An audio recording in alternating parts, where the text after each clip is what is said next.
ألم تر إلى الذين أوتوا نصيبا من الكتاب يشترون الضلالة ويريدون أن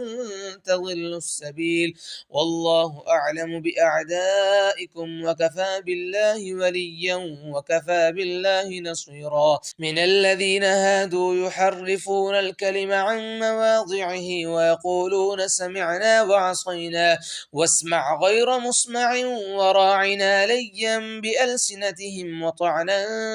في الدين ولو أنهم قالوا سمعنا وأطعنا واسمع وانظرنا لكان خيرا لهم وأقوم ولكن لعنهم الله بكفرهم فلا يؤمنون إلا قليلا. يا أيها الذين أوتوا الكتاب آمنوا بما نزلنا مصدقا لما معكم